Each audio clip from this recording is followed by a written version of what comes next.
Hello दोस्तों, कैसे हैं आप सभी। उम्मीद है आप सभी बहुत ही अच्छे होंगे। तो आज हम लोग पढ़ने वाले हैं गॉस के प्रमेय का अनुप्रयोग। तो आज गॉस के प्रमेय का ये तीसरा अनुप्रयोग हम आज पढ़ने वाले हैं।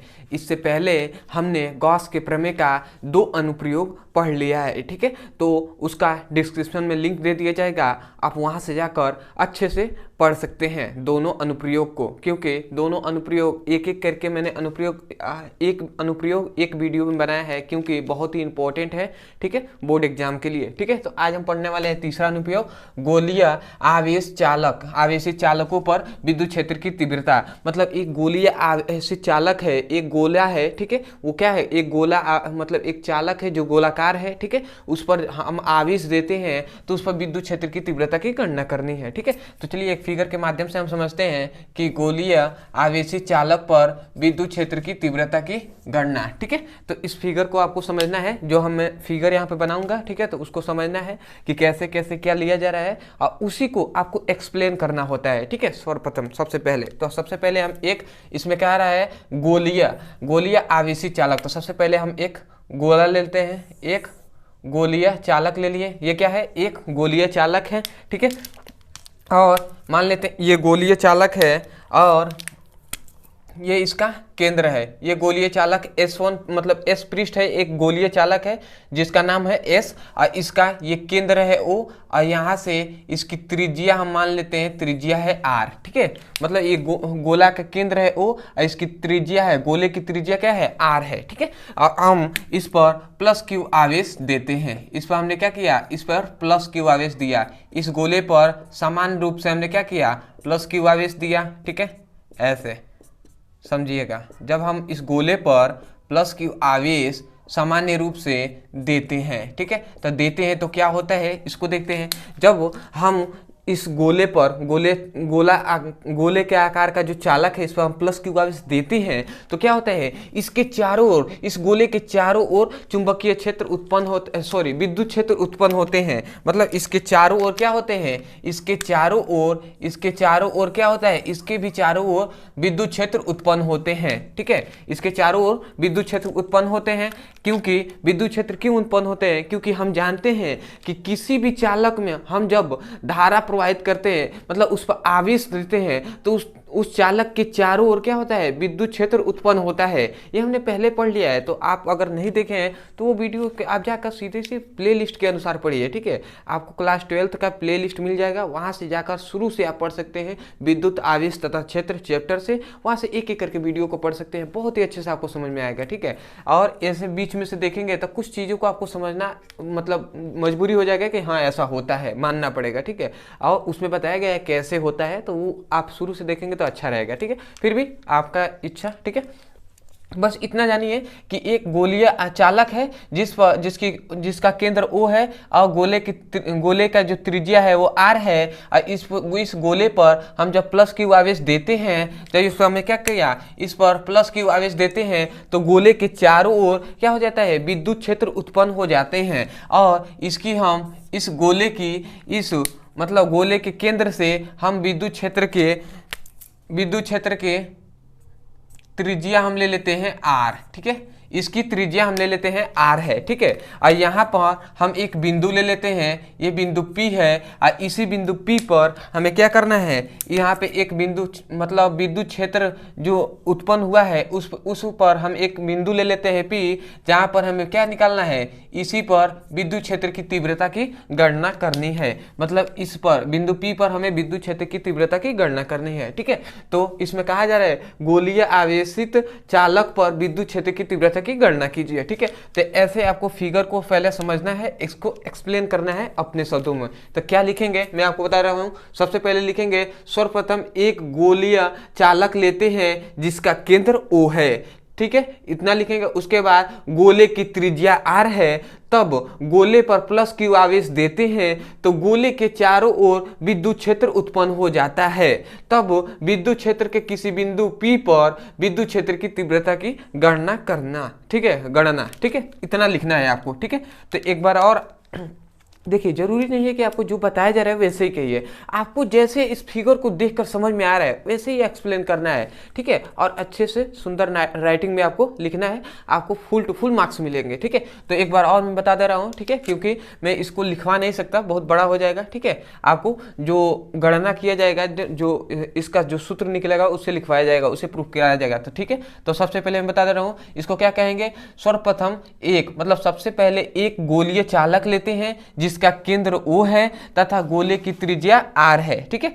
उसके बाद हम कहेंगे जब गोले पर प्लस Q आवेश देते हैं तो गोले के चारों ओर विद्युत क्षेत्र उत्पन्न हो जाते हैं तथा गोले के केंद्र और विद्युत क्षेत्र के बीच की दूरी R है, या हम कह सकते हैं इसकी त्रिज्या R है, ठीक है। और तब लिखेंगे कि विद्युत क्षेत्र के किसी बिंदु P पर विद्युत क्षेत्र की तीव्रता की गणना, ठीक है। इतना लिखना है, ठीक है। उसके बाद आप नीचे लिखेंगे गणना, यहाँ पे लिखेंगे गणना, ठीक है, या आप लिख सकते हैं गणना लिख देंगे, ठीक है। उसके बाद आप इसको सिंपल सी गणना करेंगे। तो सबसे पहले तो हम इस पर जानते हैं, इस पर क्या है, प्लस Q आवेश उपस्थित है।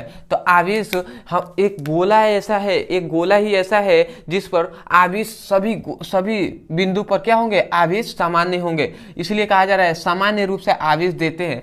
आवेश अगर किसी गोले पर आप गोलीय जो चालक है उस पर आवेश देंगे ना तो सामान्य रूप से उस गोले पर आवेश वितरित हो जाएगा। तो इसमें आवेश निकालने की जरूरत नहीं है क्योंकि आवेश निकला हुआ है, ठीक है। और दो जो अनुप्रयोग थे उनमें हमने आवेश निकाला था फॉर्मूले के से, ठीक है। तो इसमें आवेश निकालने की जरूरत नहीं है, इसमें सभी बिंदु पर आवेश क्या है, सामान्य है, ठीक है। तो इसमें हम तुरंत निकालेंगे, बस केवल निकालेंगे। ये दो फॉर्मूले की आपकी जरूरत पड़ेगी, इसे याद रखेंगे इन दोनों फॉर्मूलों को, ठीक है। सबसे पहला तो हमने पढ़ा था विद्युत flux phi equal to E ds cos theta, ये हमने पढ़ा था, ठीक है। पिछले वीडियो में हमने बहुत पहले पढ़ लिया था गॉस के प्रमेय में, ठीक है। अब विद्युत फ्लक्स में ये हमने फॉर्मूला देखा था, ठीक है। उसके बाद हम एक गॉस के प्रमेय से हमने पढ़ा था phi E equal to Q by epsilon naught, ठीक है, Q बाई एप्सिलॉन नॉट। तो ये दोनों फॉर्मूले को आपको अच्छे से पता होना चाहिए, अगर नहीं पता है तो ये दोनों फॉर्मूले को आपको याद कर लीजिए, इसमें इसकी ज़रूरत सबसे अधिक पड़ेगी। और ये पता होगा तभी तो आप इसकी मतलब अच्छे से निकाल पाएंगे, ठीक है। तो चलिए हम देखते हैं, सबसे पहले गणना करेंगे। तो हम लिखेंगे, हम इस S1 जो पृष्ठ है, S1 गोलीय चालक है, इस पर हम देखेंगे कुल विद्युत फ्लक्स। और ये क्या है, विद्युत फ्लक्स है, तो हम लिखेंगे S1 पृष्ठ पर लिखेंगे क्या कि S पृष्ठ पर कुल विद्युत फ्लक्स, ठीक है। S पृष्ठ पर कुल विद्युत फ्लक्स। अब विद्युत फ्लक्स फाई इक्वल टू क्या हो जाएगा, फाई E इक्वल टू क्या हो जाएगा, E ds cos theta, E ds cos theta हो जाएगा, ठीक है। तो यहाँ पे हम देख रहे हैं कि यहाँ पे ds की जगह पे S पृष्ठ है तो हम S लिख सकते हैं ना। तो यहाँ पे हम मिटका कर इसे S लिखेंगे क्योंकि यहाँ पे D जो है अल्पांश के लिए है और यहाँ पे S पृष्ठ है। ये ds क्या है, ये भी तो अल्पांश पृष्ठ ही है ना, तो ये भी क्या है, S जो है, यहाँ भी S क्या है, पृष्ठ है, तो हम लिखेंगे यहाँ पे S, ठीक है, क्योंकि S पृष्ठ के लिए निकाल रहे हैं तो S लिख देंगे, ठीक है। उसके बाद हम देख रहे हैं, उसके बाद फाई इक्वल टू E, ठीक है। और यहाँ देखिए S, हम जान रहे हैं कि इस गोले की जो पृष्ठ होगा, जो इस गोले की एरिया होगा वो क्या होगा, गोले का पृष्ठीय क्षेत्रफल हम जानते हैं, गोले का पृष्ठीय क्षेत्रफल या गोले का पृष्ठीय क्षेत्रफल 4 पाई R स्क्वायर होता है कि नहीं, ये हमने मैथ में पढ़ा था, ठीक है, कि क्या होता है, गोले का पृष्ठीय क्षेत्रफल 4 पाई R स्क्वायर होता है। ये फॉर्मूला है, आपको याद करना पड़ेगा। तो ये गोला है, गोले का पृष्ठीय क्षेत्रफल क्या हो जाएगा, 4 पाई R स्क्वायर। तो हम S की जगह पर, S ही ना गोला है, S गोला है, तो इसकी जगह पर 4 पाई R लिख देंगे, 4 पाई R स्क्वायर। तो हम यहाँ पे लिखेंगे 4 पाई R स्क्वायर। अब लिखेंगे यहाँ पे कॉस और थीटा, ठीक है। तो देखिए थीटा के यहाँ पे क्या हो रहा है, यहाँ पे इस बिंदु पे देखेंगे तो यहाँ पे 90 डिग्री का कोण बन रहा है, ठीक है। विद्युत क्षेत्र के ये बिंदु P पर बिंदु P और विद्युत क्षेत्र के बीच में क्या बन रहा है, थीटा का जो कोण बन रहा है वो क्या हो रहा है, 90 डिग्री बन रहा है। और हमने आपको ट्रिक से बताया था, इससे पहले हमने बताया था कि आपको थीटा का मान निकालना हो तो आप क्या करेंगे, अगर जहाँ 90 डिग्री का कोण बने वहाँ पे आपको लेना है 0 डिग्री, और जहाँ पर आपको लगे कि समानांतर है, मतलब 0 डिग्री का कोण बन रहा है, वहां पे आपको लेना है 90 डिग्री। ये हमने एक ट्रिक से बताया था। तो हम देख रहे हैं कि यहाँ पे 90 डिग्री का कोण बन रहा है, ठीक है। यहाँ पे हम देख रहे हैं 90 डिग्री का कोण बन रहा है, इसका मतलब हमें यहाँ पे क्या लेना है, यहाँ पे 0 डिग्री का कोण बनेगा। तो इसलिए हम यहाँ पे cos थीटा, इस 0 cos थीटा के जगह पर हम 0 लिख देंगे, ठीक है। उसके बाद दिखाई दे रहा होगा ना, चलिए यहाँ पे मैं बताता हूँ, ठीक है।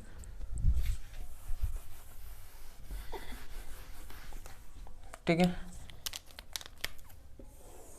ठीक है।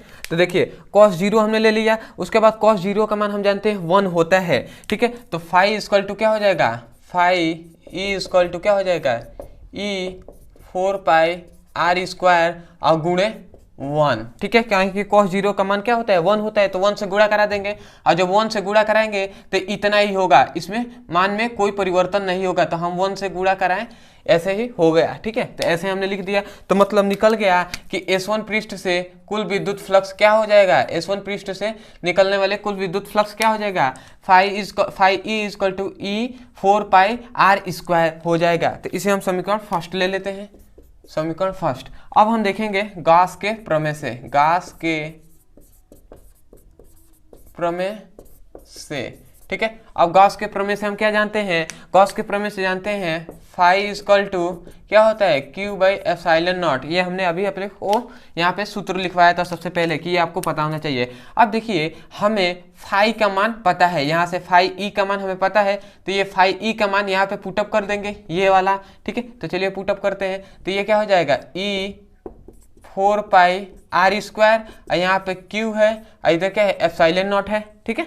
उसके बाद, ठीक है, उसके बाद यहाँ पे हमें क्या ज्ञात करना है, हमने देखा था गोलीय आवेशित चालक पर विद्युत क्षेत्र की तीव्रता की गणना करना है। मतलब यहाँ पर हमने विद्युत क्षेत्र की तीव्रता की गणना करनी है, ठीक है। तो देखिए यही तो ई क्या है, विद्युत क्षेत्र की तीव्रता है ना, तो इसको हम निकालना है, विद्युत क्षेत्र की तीव्रता ई। तो हम ई को यहीं पे छोड़ देंगे, ये इधर गुणा में इधर आ जाएगा, तो क्या हो जाएगा, भाग में हो जाएगा। तो हमें यहाँ से ई को यहीं पे रहने दिए, ये गुणा में है, इधर आएगा तो भाग में हो जाएगा। तो Q by 4 pi r square epsilon naught, ये आपका हो गया, ठीक है। अब इसको, यही आपका निकल गया विद्युत क्षेत्र की तीव्रता एक गोले के लिए, ठीक है। तो यहाँ से हम इसको सीक्वेंस में कर लेंगे, ठीक है, क्योंकि न्यूमेरिकल में हमें यूज होगा। आप इतना भी बताते हैं तो एकदम 100% सही है, परंतु हम सीक्वेंस में इसको कर लें तो इसको हम ऐसे लिख सकते हैं 4 पाई एप्सिलॉन नॉट गुणे Q बाई आर स्क्वायर।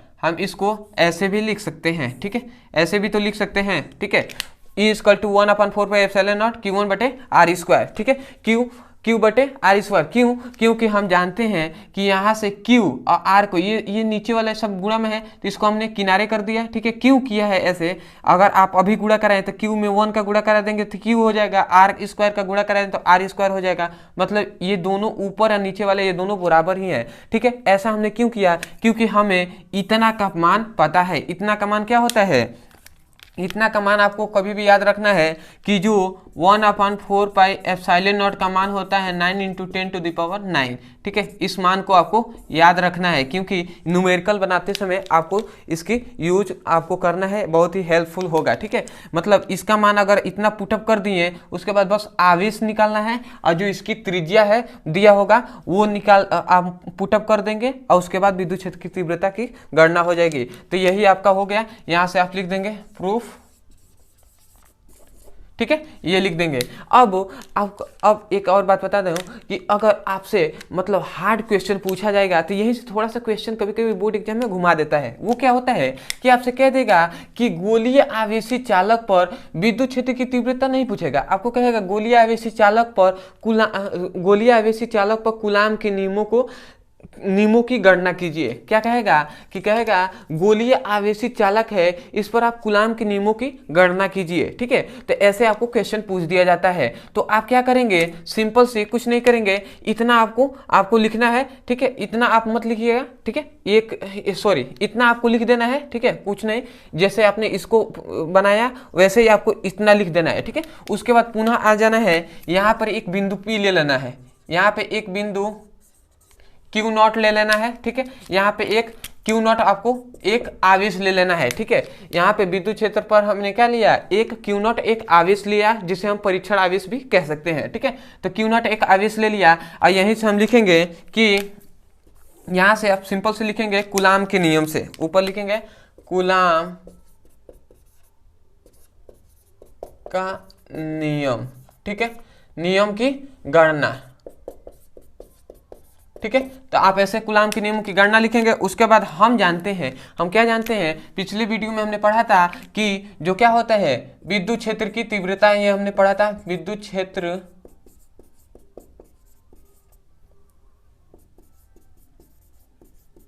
क्षेत्र की तीव्रता की हमने फॉर्मूला पढ़ा था। क्या विद्युत क्षेत्र की तीव्रता का फॉर्मूला पढ़ा था, E = F/Q, ठीक है। F/Q पढ़ा था कि नहीं, F/Q, जहाँ F क्या है बल है और Q क्या है आवेश है, E क्या है विद्युत क्षेत्र की तीव्रता है। अब बताइए हम यहाँ से ये Q जो है इधर भाग में है, इधर आएगा तो गुणा में हो जाएगा, मतलब ये क्या हो जाएगा EQ बटे क्या हो जाएगा, ये F हो जाएगा कि नहीं, बिल्कुल हो जाएगा। और हम अभी जानते हैं, हम जानते हैं कि जो E का मान यहाँ पे हमने जाना है कि E विद्युत क्षेत्र की तीव्रता गोलीय आवेशी चालक पर क्या होता है, विद्युत क्षेत्र की तीव्रता = 1/4πε0 Q/r² होता है। तो हम यहाँ पे इसका मान पुटअप करेंगे, तो इसका मान लिखते हैं, तो 1/4πε0 Q/r², ये हमने लिख दिया इसका। उसके बाद Q है तो यहाँ पे हमने Q का फिर से लिख दिया, ठीक है। तो ये क्या हो जाएगा, यहाँ पे Q नॉट हो जाएगा, ठीक है, सॉरी Q नॉट ने लिया है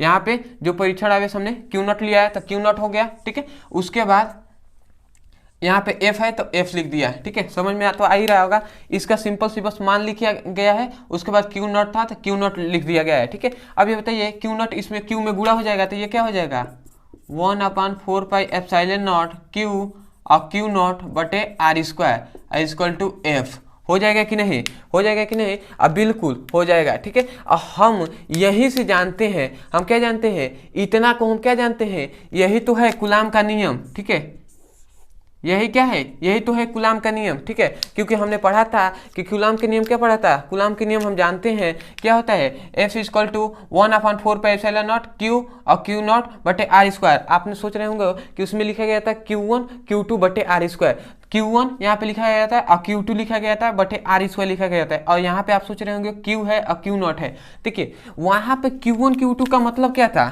Q1 और Q2 का मतलब क्या था कि ये आवेश अलग है और ये आवेश का अलग है। इसी प्रकार यहाँ पे Q है और Q नॉट है, तो इसका मतलब ये आवेश अलग है, ये आवेश अलग है, मतलब इन दोनों का मान अलग है, इनमें इन दोनों का भी मान अलग है। तो दोनों का जब मान अलग है तो बात तो वही है ना, तो यही है कूलाम के नियम। तो यहाँ से लिख देंगे प्रूफ, ठीक है। तो यहाँ पर आपका कूलाम के नियमों का भी प्रूफ हो गया, ठीक है। तो आप इसका स्क्रीनशॉट ले लीजिए, ठीक है। तो दोस्तों बहुत ही अच्छे से आपको एक एक बात आपको बताया गया है, ठीक है। फिर भी मैं एक बार सोचता हूँ कि मैं आपको शुरू से एक बार और बता दूं, ठीक है। सबसे पहले हेडिंग क्या डाल लेते हैं हमने, गोलीय आवेशी चालक पर विद्युत क्षेत्र की तीव्रता की गणना। एक गोला लिया जिसका केंद्र O है, इसकी त्रिज्या R है, ठीक है। और जब हमने इस पर +Q आवेश दिया तो इसके चारों ओर चुंबकीय क्षेत्र उत्पन्न हो गए, सॉरी चुंबकीय क्षेत्र नहीं विद्युत क्षेत्र उत्पन्न हो गए, ठीक है। क्योंकि आवेश देते हैं किसी भी चालक में तो उसके चारों ओर विद्युत क्षेत्र उत्पन्न होते हैं, ठीक है। और इसी पर इस विद्युत क्षेत्र के किसी बिंदु P पर विद्युत क्षेत्र की तीव्रता की गणना करनी है। तो हमने सबसे पहले हम जानते हैं कि इस पर आवेश क्या है, Q ही है, तो हम इसको नियत होता है Q क्या है, आवेश सामान्य रूप से है तो यहाँ पे हम Q वैसे ही रहने देंगे, ठीक है। उसके बाद हम सिंपल से निकालेंगे कि S1 पृष्ठ से निकलने वाली कुल विद्युत फ्लक्स, जो विद्युत फ्लक्स का फॉर्मूला हमने लिखा, यहाँ पे बस केवल मान पुटअप किया गया है, विद्युत फ्लक्स निकल गया।